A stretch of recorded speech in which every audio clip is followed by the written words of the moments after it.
Chapter number 5 યુક્લિડની ભૂમિતિનો પરિચય ના તાસમાં તમારા બધાનું હું પટેલ સંજય કુમાર ઘનશ્યામભાઈ શાળા શ્રી કે મહેતા હાઈસ્કૂલની જ આપ સર્વેનું હું સ્વાગત કરું છું।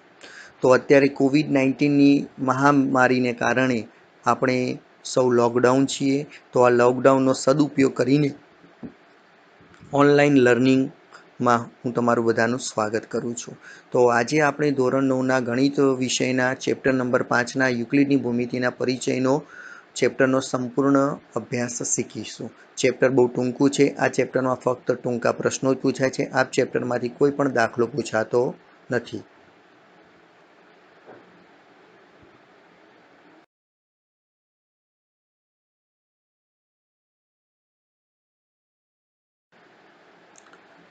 ચલો સ્ટાર્ટ કરીએ આપણે। ચલો ભૂમિતિને અંગ્રેજીમાં શું કહે છે? જીઓમેટ્રી કહે છે।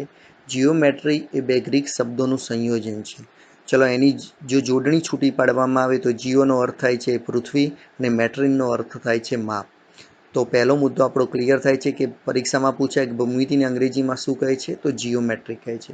જીઓમેટ્રી એ બે ગ્રીક શબ્દોનો સંયોજન છે। પરીક્ષામાં પૂછે કે જીઓમેટ્રી કયો શબ્દ છે? તો એ ગ્રીક શબ્દ છે। કયા બે ગ્રીક શબ્દો એની અંદર છુપાયેલા છે? તો જીઓ અને મેટ્રીન। જીઓનો અર્થ થાય છે પૃથ્વી અને મેટ્રીનનો અર્થ થાય છે માપ। ચલો ભૂમિતિ શબ્દનો સેકન્ડ મુદ્દા ઉપર જઈએ કે ભૂમિતિ શબ્દનો સૌપ્રથમ ઉપયોગ કયા ગણિતશાસ્ત્રીએ કર્યો? તો ભૂમિતિ શબ્દનો સૌપ્રથમ ઉપયોગ થેલ્સ નામના ગણિતશાસ્ત્રીએ કર્યો હતો। થેલ્સને આપણે ભૂમિતિના પ્રણેતા કહીએ છીએ અથવા ભૂમિતિના આપણે શું કહીશું? એને પિતા કહીશું। તો પરીક્ષામાં એમ પૂછાય કે ભૂમિતિના પિતા તરીકે કોણ ઓળખાય છે? તે થેલ્સ જવાબ આવશે। અને પરીક્ષામાં એમ પણ પૂછાય કે ભાઈ ભૂમિતિ શબ્દ સૌપ્રથમ કયા ગણિતશાસ્ત્રીએ આપ્યો? તો થેલ્સ નામના ગણિતશાસ્ત્રીએ આપ્યો હતો। તો એ સમયમાં ત્રીજા મુદ્દા તરફ જઈએ તો એ સમયમાં થેલ્સે એવું કહ્યું હતું કે વર્તુળ તેના વ્યાસ વડે બે સરખા ભાગમાં શું થાય છે? વિભાજિત થાય છે। આ વિધાનની સાબિતી સૌ પ્રથમ વખત એ સમયમાં થેલ્સે આપી હતી।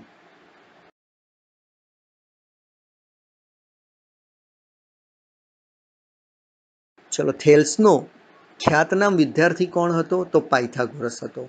તો પરીક્ષામાં મોસ્ટ આઈએમપી પ્રશ્ન તમારો કે થેલ્સનો ખ્યાતનામ વિદ્યાર્થી અથવા શિષ્ય કોણ હતો? પાયથાગોરસ હતો। બીજો પ્રશ્ન આપણને પૂછાઈ શકે કે ભાઈ ઈસવીસન પૂર્વે 800 થી 500ના ગાળામાં કયા સૂત્રનું સર્જન થયું હતું? તો સુલભા સૂત્ર શોધાયું હતું। આ સુલભા સૂત્રનો ઉપયોગ એ સમયના ગાળામાં બાંધકામ ક્ષેત્રે કરવામાં આવતો અને આ સુલભા સૂત્રની અંદર પણ પાયથાગોરસનો સિદ્ધાંતોનો ઉપયોગ થયેલો છે। ધોરણ 10માં આપણે આનો પ્રયોગ પાયથાગોરસનો પ્રમેય પણ શીખીશું।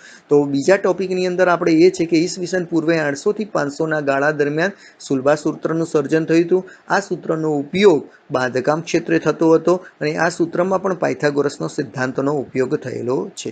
ચલો ત્રીજા મુદ્દાની અંદર એવું લખેલું છે કે ભૂમિતિના વિકાસમાં કયા ભારતીય ગણિતશાસ્ત્રીઓનો ફાળો છે? તો સૌથી અગત્યનો જીરોની શોધ કોને કરી હતી? આર્યભટ્ટે। તો આર્યભટ્ટ, બ્રહ્મગુપ્ત, ભાસ્કરાચાર્ય જેવા ગણિતશાસ્ત્રીઓ, આ બધા જ ગણિતશાસ્ત્રીઓ ભારતના છે। તો ભારતીય ગણિતશાસ્ત્રીઓ ભૂમિતિના વિકાસમાં પણ મહત્વનું પ્રદાન આપેલું છે। જે અગાઉ થેલ્સ આવી ગયો, પાયથાગોરસ આવી ગયો, એ બધા વિદેશના હતા। જ્યારે તમને પરીક્ષામાં પૂછે કે ભૂમિતિના વિકાસમાં ભારતીય ગણિતશાસ્ત્રીઓ કયા ભાગ ભજવ્યો છે? તો આર્યભટ્ટ, બ્રહ્મગુપ્ત અને ભાસ્કરાચાર્ય।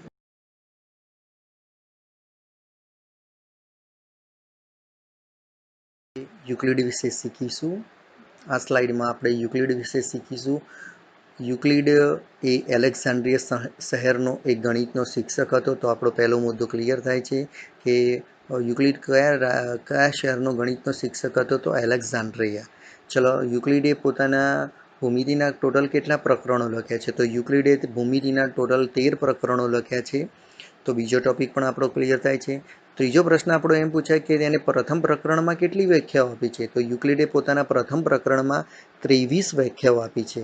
આથી આ પુસ્તકની એટલે કે મીન્સ આ પ્રકરણને એક બુક તરીકે ઓળખવામાં આવે છે। હવે આ 23 વ્યાખ્યાઓમાંથી કેટલીક વ્યાખ્યાઓ આપણે અહીંયા આજે થોડી શીખીશું। ફક્ત સમજૂતી માટે છે, પરીક્ષામાં પૂછાતી નથી, પણ આપણે એને યાદ રાખીશું। ચલો પહેલી વ્યાખ્યા એ છે કે બિંદુને કોઈ પરિમાણ હોતું નથી। તો બિંદુને લંબાઈ, પહોળાઈ કે ઊંચાઈ હોય નહીં, પરિમાણ એટલે એનો માપ। તો બિંદુને કોઈ માપ હોય નહીં એટલે એને પરિમાણ હોતું નથી। રેખા એ પહોળાઈ વગરની લંબાઈ છે, તો રેખાને ફક્ત લંબાઈ હોય, પહોળાઈ હોય નહીં, તો રેખા એ પહોળાઈ વગરની લંબાઈ છે। રેખાને અંત્યબિંદુ હોય છે, જો સાચું કહીએ તો અત્યારની ગણિત ભૂમિતિ અનુસાર રેખાને અંત્યબિંદુ હોય, એ અંત્યબિંદુ એટલે છેડા। ફક્ત રેખાખંડને બે છેડા હોય, કિરણને એક છેડો હોય, જ્યારે રેખાને કોઈ છેડા હોય નહીં, એટલે કે કોઈ અંત્યબિંદુ હોતા નથી। પરંતુ એ સમયમાં એટલો બધો વિકાસ નહોતો થયો ભૂમિતિનો, એટલે એ વખત એવું માનવામાં આવતું કે રેખાને અંત્યબિંદુ હોય છે। ચલો, પૃષ્ઠને માત્ર લંબાઈ અને પહોળાઈ હોય છે। પૃષ્ઠ એટલે આપણી ચોપડી, તો ચોપડીને ફક્ત બે વસ્તુ હોય, લંબાઈ અને પહોળાઈ, તો પૃષ્ઠની લંબાઈ અને પહોળાઈ હોય છે। અને છેલ્લો મુદ્દો લઈ, પૃષ્ઠની ધાર, તો એની લંબાઈ લંબાવો તો શું બને? એક રેખા બને, તો પૃષ્ઠની ધાર એક રેખા હોય છે। તો આ ટોપિકમાં આપણે યુક્લિડની શરૂઆતની બેઝિક માહિતી મેળવી કે યુક્લિડ કોણ હતો, તો એલેક્ઝાન્ડ્રિયા શહેરનો એક શિક્ષક હતો। તેને ભૂમિતિના 13 પ્રકરણો લખ્યા છે, અને પ્રથમ પ્રકરણમાં 23 વ્યાખ્યાઓ આપી છે।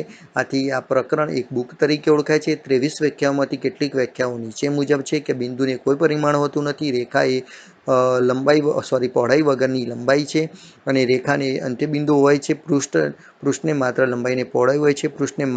પૃષ્ઠની ધાર રેખા હોય છે।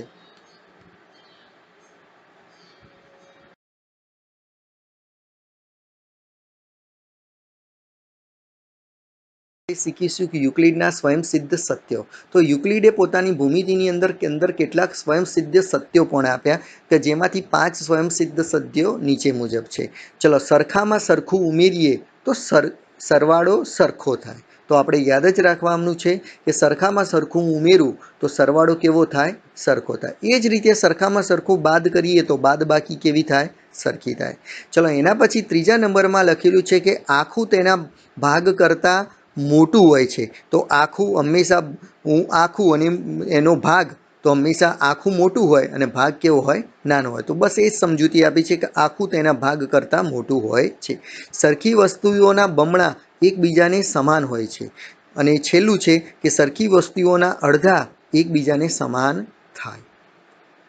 તો આ સ્લાઇડની અંદર આપણે શું શીખ્યા કે સરખામાં સરખું ઉમેરીએ તો સરવાળો સરખો થાય, સરખામાં સરખું બાદ કરીએ તો બાદબાકી સરખી થાય, આખું તેના ભાગ કરતાં અડધું હોય છે, સરખી વસ્તુઓના બમણા એકબીજાને સમાન હોય છે, અને સરખી વસ્તુઓના અડધા એકબીજાને સમાન।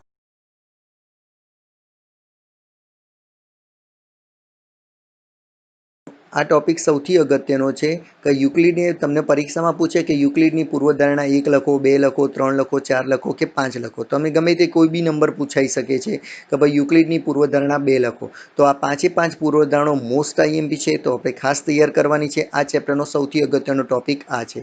તો યુક્લિડે ઘણી બધી પૂર્વધારણાઓ આપી છે, એમાંથી 5 પૂર્વધારણાઓ નીચે મુજબ છે। તો પૂર્વધારણા 1 કે એક બિંદુમાંથી બીજા બિંદુમાં થઈને પસાર થતી એક રેખા દોરી શકાય। તમે એક બિંદુ દોરો અને બાજુમાં બીજું બિંદુ દોરો તો એમાંથી પસાર થઈ એવી તમે એક જ રેખા દોરી શકો, એવું એ સમયમાં યુક્લિડે જણાવ્યું હતું। તો ફરીથી ટેલી કરીએ કે પૂર્વધારણા 1, એક બિંદુમાંથી બીજા બિંદુમાં થઈને પસાર થતી એક રેખા દોરી શકાય છે। પૂર્વધારણા 2 શું કહે છે કે શાંત રેખાને અનંત સુધી લંબાવી શકાય છે, અને આપણે બધા જાણીએ છીએ કે રેખા અનંત સુધી લંબાયેલી હોય છે, તો શાંત રેખાને અનંત સુધી લંબાવી શકાય છે, યાદ રાખી શકાય છે। ચલો, પૂર્વધારણા નંબર 3 કે કોઈપણ બિંદુને કેન્દ્ર લઈ અને કોઈપણ લંબાઈને ત્રિજ્યા લઈ વર્તુળ દોરી શકાય। તો આપણે જાણીએ છીએ કે વર્તુળ દોરવા માટે 2 વસ્તુની જરૂર પડે, કેન્દ્ર અને ત્રિજ્યા। તો અહીંયા બિંદુને મેં કેન્દ્ર લીધું છે અને લંબાઈને મેં ત્રિજ્યા લીધી છે। તો કોઈપણ બિંદુને કેન્દ્ર લઈ અને કોઈપણ લંબાઈને ત્રિજ્યા લઈ આપણે શું દોરી શકીએ છીએ કે વર્તુળ દોરી શકીએ છીએ। ચલો, પૂર્વધારણા 4 શું કહે છે કે બધા જ કાટખૂણા એકબીજા સાથે સરખા થાય। તો બધા જ કાટખૂણા એટલે બધા જ ખૂણાઓનો માપ કેવા અંશ હોય? 90 અંશ હોય। તો બધા જ 90 હોય તો એકબીજા સાથે કેવા થાય? સમાન થાય। એટલે એનો અર્થ શું થયો કે બધા જ કાટખૂણા એકબીજા સાથે સરખા થાય। પૂર્વધારણા 5 થોડી લાંબી છે, સૌથી અગત્યની છે કે બે રેખાઓની છેદિકા દ્વારા બનતા એક જ બાજુના અંતઃકોણની જોડના ખૂણાઓનો સરવાળો। તો આપણે શીખેલા છીએ કે બે સમાંતર રેખાઓની છેદિકા કોને કહેવાય? તો બે સમાંતર રેખાઓની છેદિકા દ્વારા બનતા છેદિકાની એક જ બાજુના અંતઃકોણની જોડના ખૂણાઓનો સરવાળો આપણે જાણીએ છીએ કે સરવાળો કેટલો થાય? 180 થાય, બરાબર। સરવાળો બે કાટખૂણાઓના સરવાળા કરતાં ઓછો હોય તો, હવે કાટખૂણાઓનો સરવાળો એટલે 90 90 180 કરતાં ઓછો હોય તો તે બે રેખાઓ એકબીજાને છેદે છે। તો જો બંને બાજુ 180 અંશ થાય તો સમાંતર બની જાય, પણ પેલો ખૂણાનો સરવાળો ઓછો કીધો તો એ સમાંતર હોય નહીં, એકબીજાને છેદે। તો હવે પૂર્વધારણામાં એ જ કહ્યું છે કે બે સમાંતર રેખાઓની છેદિકા દ્વારા બનતા છેદિકાની એક જ તરફના અંતઃકોણની જોડના ખૂણાઓનો સરવાળો બે કાટખૂણાના સરવાળા કરતાં ઓછો હોય તો, એટલે કે મીન્સ 180 કરતાં ઓછો હોય તો તે બે રેખાઓને લંબાવતા તે બે રેખાઓ એકબીજાને છેદે છે। તો આ ટોપિકની અંદર આપણે યુક્લિડની 5 પૂર્વધારણાઓ શીખ્યા। 5 સૌથી અગત્યની પરીક્ષામાં માટે મોસ્ટ આઈએમપી છે, પરીક્ષામાં કોઈ પણ એક પૂછાઈ શકશે 100%। આગળની સ્લાઇડ।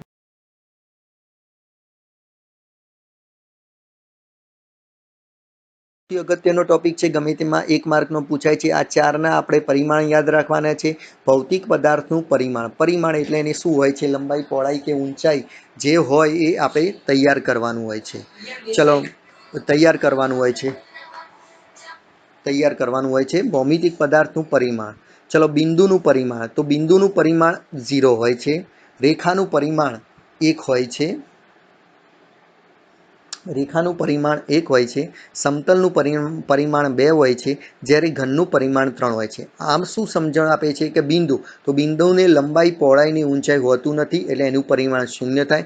રેખાને ફક્ત લંબાઈ હોય છે એટલે એનું પરિમાણ 1 થશે। સમતલને લંબાઈ અને પહોળાઈ હોય એટલે એનું પરિમાણ 2 થશે। ઘનને લંબાઈ, પહોળાઈ ને ઊંચાઈ 3 વસ્તુ હોય એટલે એનું પરિમાણ કેટલું થશે, 3 થાય। તો આ સૌથી અગત્યનો ટોપિક છે। આ 4માંથી કોઈ પણ એક